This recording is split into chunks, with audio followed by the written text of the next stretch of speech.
Agradecemos a la gente del Greco que nos provee del catering. Aquí Ángel Guerra estaba reclamando un café con leche, que esperemos llegue pronto, pero agradecemos a la gente del Greco. Está en la confitería tradicional de Buenos Aires, en la avenida Rivadavia 5353 de esta capital. La gente de Oreca estuvo muy atento a todo, ¿no? Les explicaban también a ustedes, Julián, cómo había que largar, cómo aprovechar la potencia del motor, ¿no?, en el momento de la partida. Sí, siempre estuvieron al tanto de lo que necesitáramos.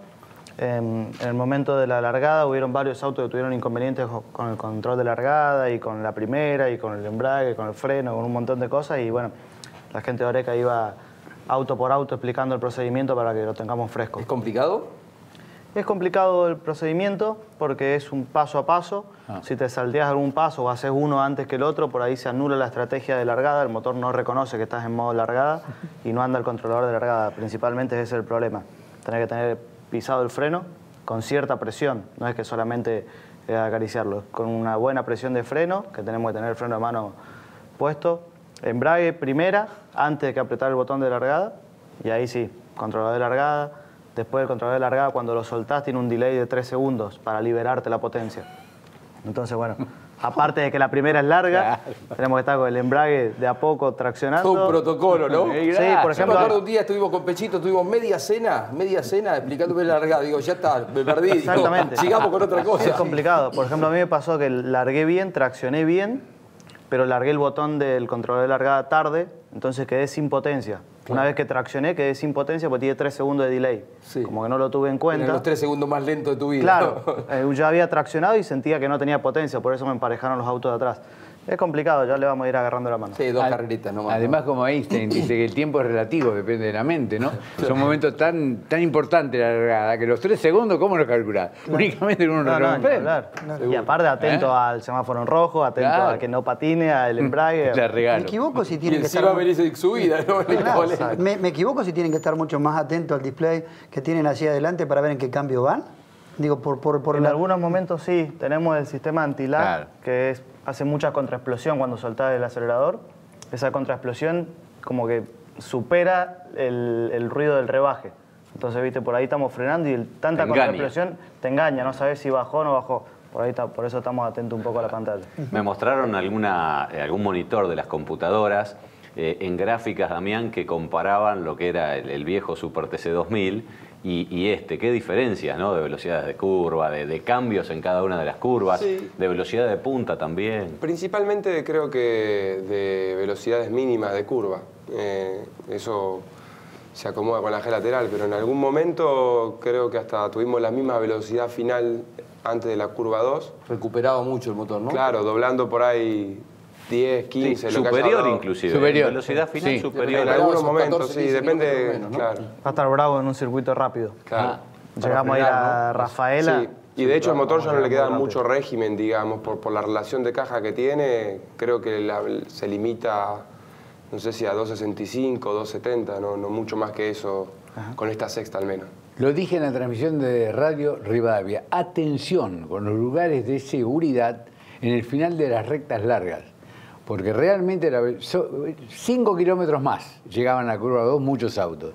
Y atención, eso determina... A mí me asustó que un auto llegara prácticamente a impactar contra... Gianantuoni, ¿cómo salió? ¿Te das cuenta? Yo pienso Roca y pienso todo el edificio que tiene después que vienen en la recta del opuesto a fondo. Donde fue adentro Ponte. Con el top race. Claro. De última que dejen el portón abierto el galpón. Se le pone humor, Julián, muy bien.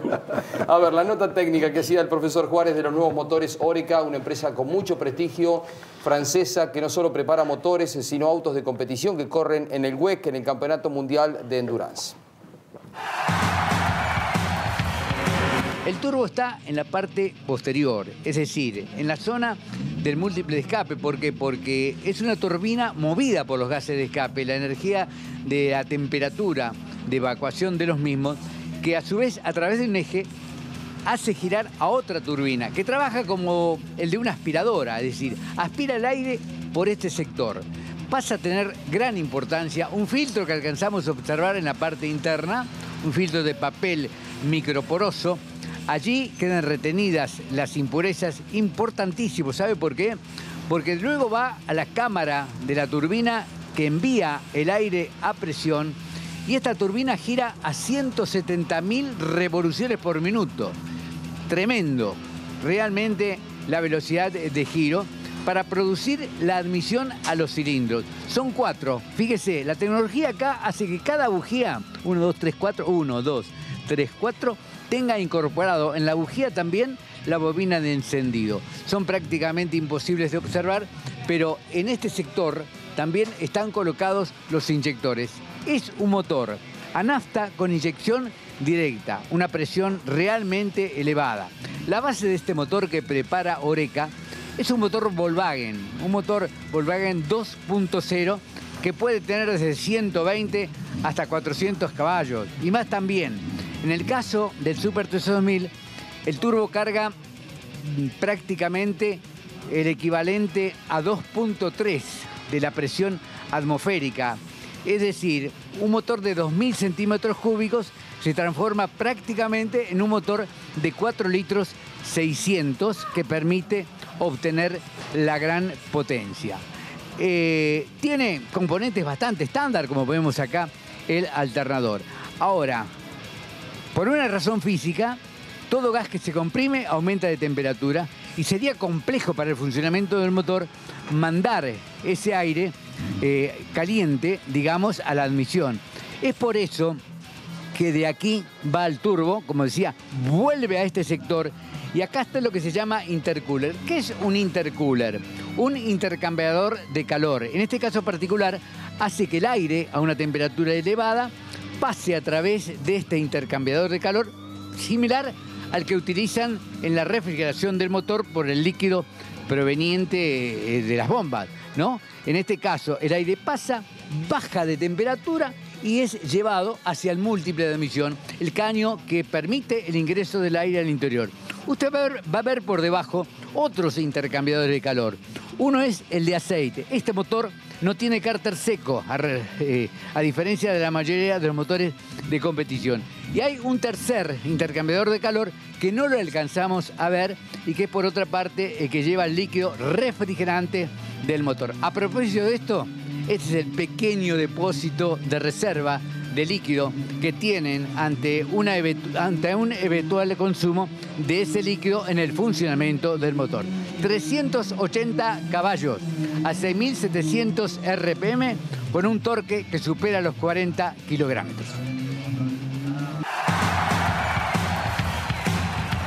Excelente, profesor. Miles de personas aprenden y nosotros también miramos y tratamos de agarrar alguna. Yo lo que trato es que la gente lo entienda, porque transmitir un conocimiento que no lo entienda no tiene valor. Como tantos años como docente. Profesor, hay que hacer toda esta transferencia de información a los equipos, ¿no? Es un tema que recién decía Ángel acá, decía Damián, todos los técnicos argentinos tienen que ir entendiendo de qué se trata y cómo optimizar el trabajo del motor, ¿no? Además hay mucha electrónica. La electrónica tiene en el diodo y en el transitor ciertas limitaciones, ciertos riesgos mínimos a lo mejor. Una masa, un exceso de voltaje, un error de voltaje, te puede comprometer todo. Porque bien decía recién Julián, hay un sistema inteligente que trabaja con ese botón que aprietan, con el cambio que colocan. Entonces, hay que respetar muchísimo, insisto con esto, es necesario que cada equipo, con 2 de los asistentes mecánicos que tengan, haga un curso de postventa, como se dice habitualmente en el auto de calle. Es una manera de no cometer mínimos errores. Hay que aprender, ¿no? Con esto, Ángel. Ustedes No, como seguramente. equipo, todos como equipo. Pero es lindo porque además tenés ingenieros y tenés gente muy capacitada para trabajar en esto. No tengo duda que lo van a superar rápidamente. Una tecnología superadora esta. Es lo que se está usando en Europa. Así comenzó el TCR. Y fíjate lo que fue tan bueno en Europa el TCR, que el WTCC le compró la idea, que ahora se llama WTCR. Claro. O sea, es el camino que se usa en el mundo. Julián, Damián, también para los equipos es la tranquilidad de saber que estás en igualdad de condiciones con el resto en este aspecto, en el motor. Sí, creo que lamentablemente se había perdido eso en el Super TC 2000 hace algunos años. Muy valioso. Yo siempre fui de apoyar a la categoría en ese sentido, pero en el último año particularmente lo noté y me parece que ya era muy difícil de revertir. Por más de que vos lo consigas, siempre iba a sembrar la duda, como a veces por ahí nos quedó cuando daña la confianza, uno le cuesta recuperarla y nos quedó siempre con el tema de la goma. Ahora pasa algo y decimos, ¿y la goma? Cuando nunca nos hacíamos ese tipo de preguntas hasta que pasó lo de 2017 que hubo un problema real. Creo que hoy está superado, pero la gente siempre tiene eso de decir, ¿y no será culpa del motor? ¿No será culpa de esto? Creo que las dudas están disipadas. Antes de ir a la pausa, Julián, ¿cómo terminaron con el neumático? Porque fue exigido, ¿no? Se veían muchos bloqueos. Sí, terminamos bien. Nosotros arrancamos con una puesta a punto que no bloqueábamos el neumático. Después con el transcurso del fin de semana quizás empezamos a bloquear un poquito más, pero terminamos en buenas condiciones. Era fundamental sortear la final sin inconveniente, sin problema, para ir a hacer un análisis, pero lo que pudimos ver apenas terminada la final es que estaban bien. ¿Está más exigido el piloto ahora en el momento de frenaje, por esto que decíamos que si llega a mucho más velocidad, con menos carga? Es relativo. A mi parecer me parece que no. Parece que no. La frenada es más larga, es con menos presión de freno y quizás tenés más margen de error. El auto no es tan preciso, al no tener carga delantera, no es tan preciso en la primera maniobra, entonces por ahí podés, no sé, hacer la primera maniobra, ingresarte un poquito antes, sacás volante, volvés a ingresar. Me parece que en ese sentido se perdió la precisión que te genera la carga aerodinámica. Claro. ¿Se está más cerca del error o no? En ese sentido sí, porque tenés muy poco grip delantero. En cuanto querés presionar un poquito más o exigir un poquito más del auto, saturás la goma o sobrepasás el límite de adherencia que tiene la goma y te pasás. Lo que sí notamos es que se pierde mucho tiempo con un error muy, muy chiquito. Por ahí hay vueltas que, no sé, te pasaste nada, es muy poquito en la sensación que te da, y en el tiempo se demuestra que es muchísimo. Entonces, en ese sentido, sí es más difícil. La valiosa información que nos aporta uno de los jóvenes más talentosos del país, Julián Santero. Breve pausa, ya venimos en el bloque final de Mesa de Campeones. Colcar, concesionario oficial Mercedes-Benz. Edman, distribuidor nacional de aditivos alemanes Liqui Moly. Mejoran el rendimiento, alargan la vida útil y reducen el consumo de tu motor. Distribuye aditivos alemanes Liqui Moly para todo el país. Edman, en internet edman.com.ar. Campeones, la revista de automovilismo. El Super TC 2000 comenzó una nueva era. Todos los detalles y las mejores fotos de la competencia en el Cabalén. Las últimas novedades y el análisis del turismo carretera. Fórmula 1 WTCR con Guerrieri y Girolami. Doble lámina de colección y mucho más. Campeones, conseguila en todos los kioscos del país o léela en el nuevo formato digital.